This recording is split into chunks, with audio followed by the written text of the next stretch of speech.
ಲೋಕಸಭಾ ಚುನಾವಣೆ ಘೋಷಣೆಗೂ ಮೊದಲೇ ಬಿಜೆಪಿ ಪ್ರಧಾನಮಂತ್ರಿ ನರೇಂದ್ರ ಮೋದಿ, ಕೇಂದ್ರ ಗೃಹ ಸಚಿವ ಅಮಿತ್ ಶಾ ಒಳಗೊಂಡಂತೆ 100 ಲೋಕಸಭಾ ಕ್ಷೇತ್ರಗಳಿಗೆ ತನ್ನ ಮೊದಲ ಪಟ್ಟಿಯನ್ನು ಪ್ರಕಟಿಸಬಹುದು ಎನ್ನುವಂತಹ ನಿರೀಕ್ಷೆಯ ಹೊತ್ತಲ್ಲೇ ಹಾಲಿ ಬಿಜೆಪಿ ಸಂಸದರ ಪೈಕಿ ಈ ಬಾರಿ ಟಿಕೆಟ್ ಸಿಗಲ್ಲ ಎನ್ನುವುದು ಖಾತ್ರಿ ಆಗ್ತಾ ಇದ್ದಂತೆ ಆ ಟಿಕೆಟ್ ಸಿಗದ ಸಂಸದರು ಒಬ್ಬೊಬ್ಬರಾಗಿಯೇ ತಮ್ಮ ಹೆಸರನ್ನ ತಾವಾಗಿಯೇ ಬಹಿರಂಗಪಡಿಸಿಕೊಳ್ತಾ ಇದ್ದಾರೆ. ಬೆಳಿಗ್ಗೆ ಅಷ್ಟೇ ಪೂರ್ವ ದೆಹಲಿಯ ಲೋಕಸಭಾ ಕ್ಷೇತ್ರದ ಸಂಸದ ಗೌತಮ್ ಗಂಭೀರ್ ಅವರು ತಾವು ರಾಜಕೀಯ ಚಟುವಟಿಕೆಯಿಂದ ದೂರ ಇರಲಿಕ್ಕೆ ಬಯಸ್ತಾ ಇದ್ದೀನಿ ಅಂತೇಳಿ JP ನಡ್ಡಾ ಅವರಿಗೆ ಟ್ಯಾಗ್ ಮಾಡಿ ಟ್ವೀಟಿಸಿದ ಬೆನ್ನಲ್ಲೇ ಈಗ ಮತ್ತೋರ್ವ ಬಿಜೆಪಿ ಸಂಸದ ಜಯಂತ್ ಸಿನ್ಹಾ ಅವರು ಕೂಡ ಟ್ಯಾಗ್ ಮಾಡಿದ್ದಾರೆ. ಸೇಮ್ ಲೈನ್ ಇದೆ.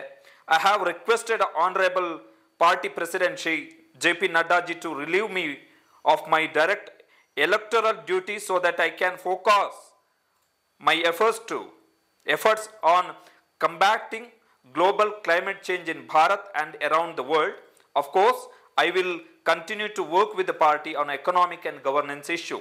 I have had privilege of serving the people of Bharat and Hazaribagh for the past 10 years. Moreover, I have been blessed by the many opportunities provided by Honorable Prime Minister Shri Narendra Modi ji, Honorable Home Minister Shri Amit Shah ji and BJP leadership. My sincerest gratitude to all of them. Jai Hind anteli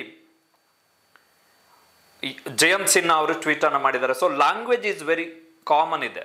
Gautam Gambhir ಮಾಡಿರುವಂತಹ ಟ್ವೀಟ್ಗೂ ಜಯಂತ್ ಸಿನ್ಹಾ ಅವರು ಮಾಡಿರುವಂಥ ಟ್ವೀಟ್ಗೂ language common ಇದೆ. ಏನು ಅಂತ ಹೇಳಿದ್ರೆ, relieve ಮಾಡಿ, ಪಕ್ಷದ ಚಟುವಟಿಕೆಯಿಂದ ನಮ್ಮನ್ನು ರಿಲೀವ್ ಮಾಡಿ, ನಮಗೆ ಬೇರೆ ಚಟುವಟಿಕೆಗಳ ಮೇಲೆ ಗಮನ ಹರಿಸಲಿಕ್ಕೆ ಟೈಮ್ ಬೇಕು ಅಂಥೇಳಿ ಜಯಂತ್ ಸಿನ್ಹಾ ಅವರು ಕೊಟ್ಟಿರುವಂಥ ಕಾರಣ ಏನು ಅಂತ ಹೇಳಿದ್ರೆ, ಭಾರತದಲ್ಲಿ ಬದಲಾಗ್ತಾ ಇರುವಂತಹ ಹವಾಮಾನದ ಬಗ್ಗೆ ಅಧ್ಯಯನ ಮಾಡಲಿಕ್ಕೆ, ಜೊತೆಗೆ ಜಗತ್ತಿನಲ್ಲಿ ಆಗ್ತಾ ಇರುವಂತಹ ಹವಾಮಾನ ವೈಪರೀತ್ಯದ ಬಗ್ಗೆ ಅಧ್ಯಯನ ಮಾಡಲಿಕ್ಕೆ ನನಗೆ ಸಮಯ ಬೇಕು. ಅದಕ್ಕೋಸ್ಕರ ನಾನು ರಾಜಕೀಯ ಚಟುವಟಿಕೆಯಿಂದ ದೂರ ಇರಲಿಕ್ಕೆ ಬಯಸ್ತೀನಿ. ಆದರೆ ಸರ್ಕಾರಕ್ಕೆ ಆರ್ಥಿಕ ಮತ್ತು ಆಡಳಿತಾತ್ಮಕ ವಿಷಯಗಳಲ್ಲಿ ಅದರ ಚಟುವಟಿಕೆ ಏನಿರುತ್ತೆ, ಕೇಂದ್ರ ಸರ್ಕಾರದ ಚಟುವಟಿಕೆ, ಅದರಲ್ಲಿ ನಾನು ಭಾಗವಹಿಸ್ತೀನಿ, ಪಾಲ್ಗೊಳ್ತೀನಿ ಎನ್ನುವಂಥ ಅಂಶವನ್ನು ಜಯಂತ್ ಸಿನ್ಹಾ ಅವರು ಹೇಳಿರುವಂಥದ್ದು.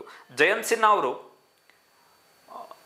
ಅಟಲ್ ಬಿಹಾರಿ ವಾಜಪೇಯಿ ಅವರ ಸರ್ಕಾರದಲ್ಲಿ ಹಣಕಾಸು ಸಚಿವರಾಗಿದ್ದಂತಹ ಯಶವಂತ್ ಸಿನ್ಹಾ ಅವರ ಮಗ 2014ರಲ್ಲಿ ನರೇಂದ್ರ ಮೋದಿ ಅವರ ಸರ್ಕಾರ ಮೊದಲ ಬಾರಿಗೆ ಅಧಿಕಾರಕ್ಕೆ ಬಂದಂತಹ ಸಂದರ್ಭದಲ್ಲಿ ಅವರನ್ನ ಹಣಕಾಸು ಖಾತೆ ರಾಜ್ಯ ಸಚಿವರನ್ನಾಗಿ ಮಾಡಲಾಗುತ್ತೆ. ಅದಾದ ಬಳಿಕ ಅವರು ಸಿವಿಲ್ ಏವಿಯೇಷನ್, ನಾಗರಿಕ ವಿಮಾನಯಾನ ಖಾತೆಯ ಸಚಿವರಾಗ್ತಾರೆ, ನಾಗರಿಕ ವಿಮಾನಯಾನ ಖಾತೆ. ಆದರೆ 2019ರಲ್ಲಿ ಮತ್ತೆ ನರೇಂದ್ರ ಮೋದಿ ಅವರ ಸರ್ಕಾರ 2ನೇ ಬಾರಿ ಅಧಿಕಾರಕ್ಕೆ ಬಂದ ಬಳಿಕ ಮತ್ತೆ ಅವರನ್ನ ಮಂತ್ರಿಯನ್ನಾಗಿ ಮಾಡಲ್ಲ. ಇದ್ರ ಜೊತೆಗೆ ಜಯಂತ್ ಸಿನ್ಹಾ ಅವರು ಒಂದು ತೀವ್ರ ವಿವಾದದಲ್ಲಿ ಸಿಲುಕೊಂಡಿದ್ರು ಸಚಿವರಾಗಿದ್ದಂತಹ ಸಂದರ್ಭದಲ್ಲಿ.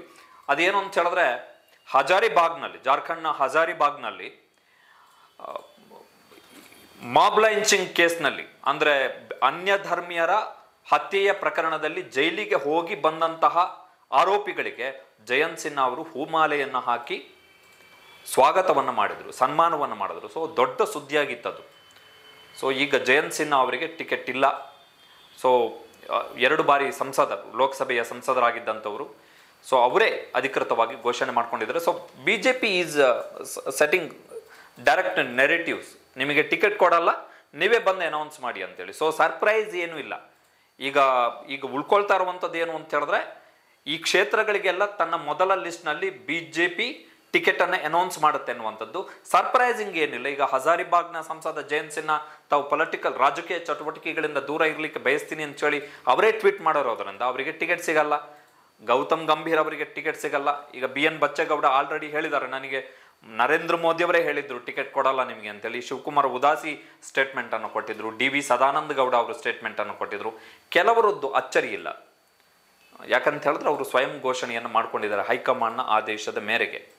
ಸೊ ಇವತ್ತು ಇಲ್ಲ ನಾಳೆ BJPಯ ಮೊದಲನೆಯ ಪಟ್ಟಿ ಪ್ರಕಟ ಆಗುವಂಥ ಸಾಧ್ಯತೆ ಇದೆ. ಈ ಕ್ಷೇತ್ರಗಳಿಗೆ ಯಾರು ಕ್ಯಾಂಡಿಡೇಟ್ ಎನ್ನುವಂಥದ್ದೇ ವೆರಿ ಇಂಪಾರ್ಟೆಂಟ್ ಅಂಶ. ಈ ಕ್ಷೇತ್ರಗಳಿಗೆ ಕ್ಯಾಂಡಿಡೇಟ್ ಯಾರು ಅಂಥೇಳಿ. ಸೊ 2ನೆಯ ಸಂಸದ ಸ್ವಯಂ ಪ್ರೇರಣೆಯಿಂದ ರಾಜಕೀಯದಿಂದ ದೂರ ಇರಲಿಕ್ಕೆ ತೀರ್ಮಾನ ತೆಗೆದುಕೊಂಡಂಥವ್ರು.